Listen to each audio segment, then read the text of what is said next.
I'm holding out hope, right? I'm holding out hope no matter what the dirt sheets, is that what we call them? No matter what the ESPNs of the world, ABCs, all these networks, no matter what they say, I'm still holding out hope that Lamar Jackson will be a Raven this season and for many seasons to come.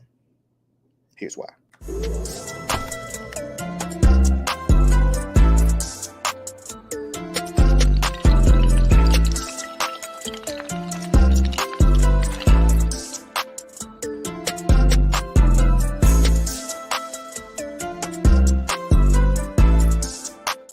Hey, hey, hey. What's going on, good people? Welcome into Flock Nation Speaks, your favorite NFL podcast covering the best team in NFL history, if you are a Ravens fan, of course. But what's going on, good people? Back at it again, another episode. And we got to address the elephant in the room, right? We got to address the elephant in the room. Of course, once again, as it has been often this offseason, as draining as it has become, Lamar Jackson. I want to talk about 3 reasons why the Ravens will sign Lamar Jackson. Now, this is in my heart of heart and my hopes and dreams, right? This is what I hope, right? This is how I hope the Ravens are thinking. This is how I think fans, or a lot of us at least, 60% of us, because it's crazy how polarizing this is for a guy who wins 70% of his games and top 5 all time and win percentage. But anyway, it's crazy. It's just crazy to think. But wins on a quarterback stat till we talk about the playoffs that everybody's record is, of course. Anyway, but it's crazy, right? But I want to talk about 3 reasons why the Ravens will sign Lamar Jackson, right? Let's start with number 3. I'm going to go backwards. I'm going to go 3, 2, 1. He's done more with less, right? The good part about signing Lamar Jackson to a long-term deal is, yes, you are pouring money into your quarterback position, your most important position. But Lamar Jackson has proven to you that he doesn't need necessarily an all-star cast. Yes, it benefits to have Rashad Bateman, who can break off a number 1 corner, right? It benefits to have guys you can put into places to be successful. It benefits to have a good offensive coordinator, right? Those are beneficial things. But as far as like wide receiving talent, we haven't seen what Lamar Jackson can do. And that's the thing about it, right? Imagine what Lamar Jackson would be able to do with one more big weapon, whether that's in free agency or as a top pick in the draft after you sign him, right? After you sign him, because I can guarantee you, I've talked about this plenty of times, I can guarantee you the Browns are not going to let Deshaun Watson go without any sort of talent around him. The Cowboys are not going to let Dak go without any talent around him. The Chiefs are going to find talent for Patrick Mahomes to be successful, right? Patrick Mahomes led the league in touchdown passes this year, but threw the most touchdowns to like tight ends and running backs, I think they said. So, like, they're going to put talent around him and they're going to scheme guys open. Lamar hasn't had that yet. He hasn't had a good offensive coordinator that can actually scheme guys open, and he hasn't had top tier wide receiving talent. Hollywood, solid pick, right? Hollywood is a solid pick, but they got rid of him. Bateman is a solid pick, can't stay healthy. So that's the biggest key in all this. He's done more with less, and I don't think we've truly seen the potential of the receiving room or Lamar Jackson, right? I think there's potential in both of those things, and I think there's potential to add one more piece because look at how good Devin Duvernay ended up being when he had the right guy beside him, right? You add in another really good receiver. Oh my goodness, right? I could just imagine. I was thinking about this freaking offense with Hollywood Brown and Rashad Bateman, much less Rashad Bateman, somebody else, and then, adding a Devin Duvernay, maybe keeping DeMarcus Robinson around, right? Adding a wily veteran somewhere, like there's ways you can do this, right? Just because you give Lamar the keys to the house, don't mean you got to burn the rest of the house down besides Lamar's room, right? Like you can figure out a way to get talent. It's possible. Draft well. That's one of the things. Like, stop drafting quantity over quality, right? Because here's the thing, for every Devin Duvernay or James Prochet, right, or Tyler Wallace that you drafted, other guys have drafted Jamar Chase and drafted, Justin Jefferson and these guys, right? Like, there's deep wide receiving classes.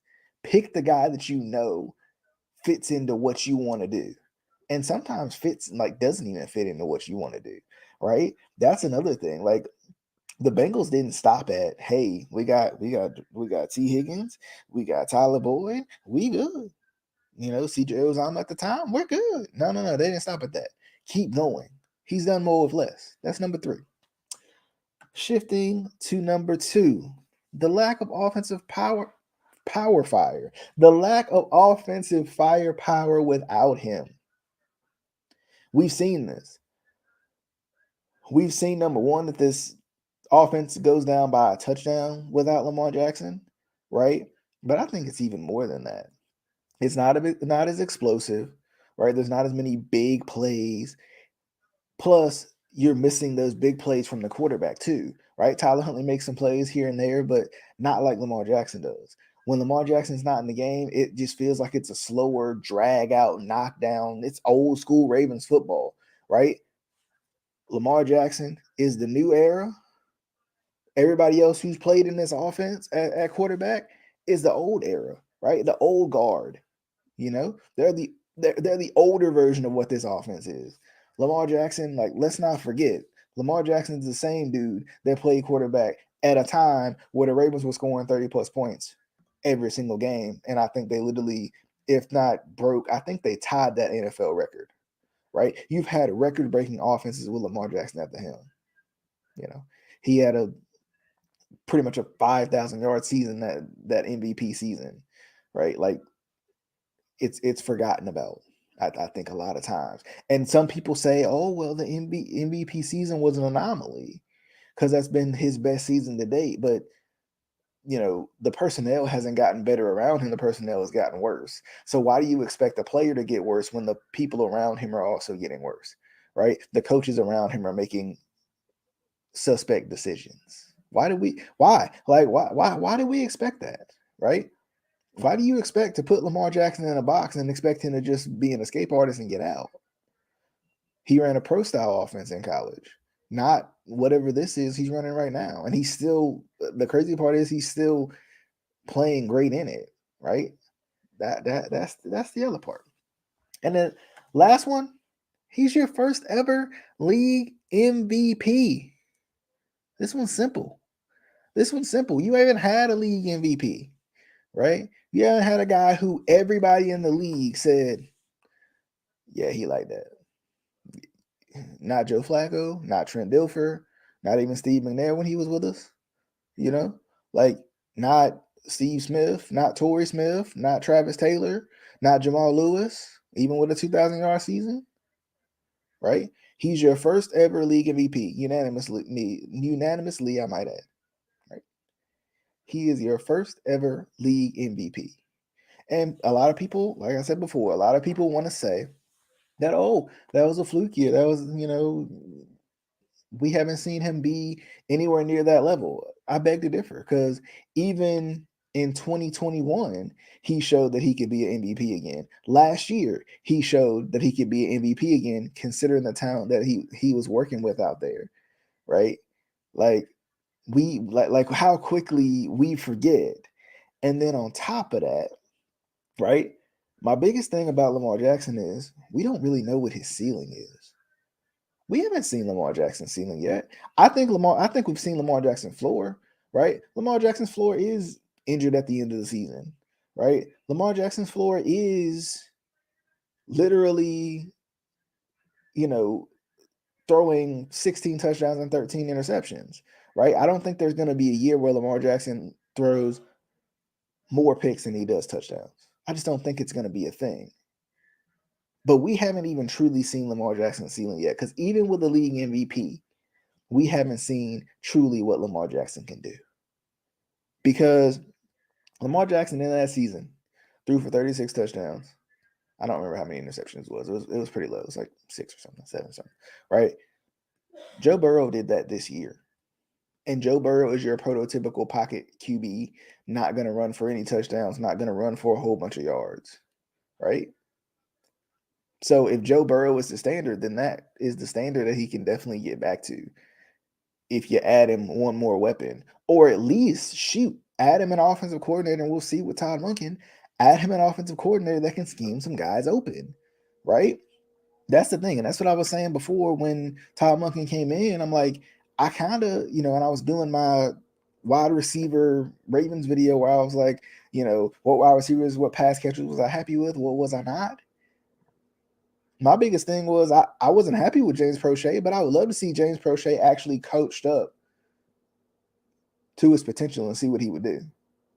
Right? I think he deserves another chance. I don't think he'll get it. I think James Prochet deserves a chance to, and he might not get it with the Ravens, I should say, right? I think he deserves a chance to showcase what he can do. Because I think he's shown flashes here and there. But I mean, when you're running right beside another receiver, you're running right beside a teammate like it's a sprinting drill, like you're not gonna get open, you're not gonna get open, and I'm not throwing it to you.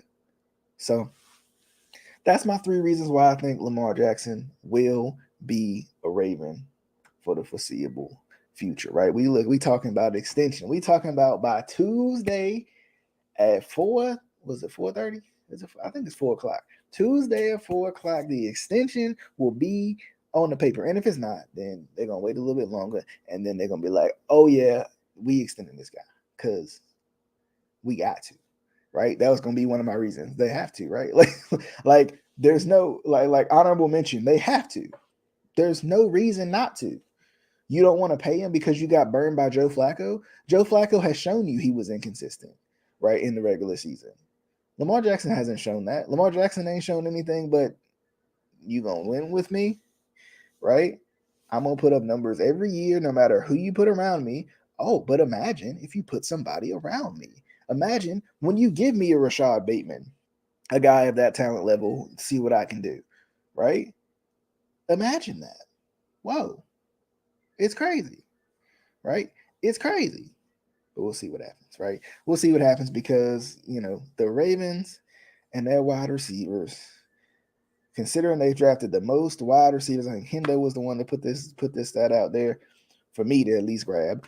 The Ravens have drafted the most, or at least made the most wide receiver acquisitions since 2019, I think. But they're dead last in every logical and relevant receiving category. It's crazy, right? Top of the league in drops, right? Lowest in the league in, kind of like receptions and reception percentage and stuff like that. I think lowest in the league and when it comes to touchdowns and stuff like that. Like, it's crazy what this man has had to work with, and still gives you a top 5 offense every single season, puts you in contention every single season. And people want to talk like Josh Allen deserves more help, but what about Lamar? Lamar ain't never had Stephon Diggs. He ain't never had anybody close. So let's see what happens. I think it's gonna get done. I do. I'm trying to be optimistic because I'm always Mr. Optimistic. But we'll see what happens. We'll see what happens. I'll see you guys on the next one. Fly Nation Speaks. Every popular, your favorite, however you want to say it, audio and video platforms. Be sure to check me out. If you're on YouTube, subscribe. If you're on Facebook, give us a like. If you're on any other platforms, be sure to share as well. And we'll see you guys on the next one. Until next time.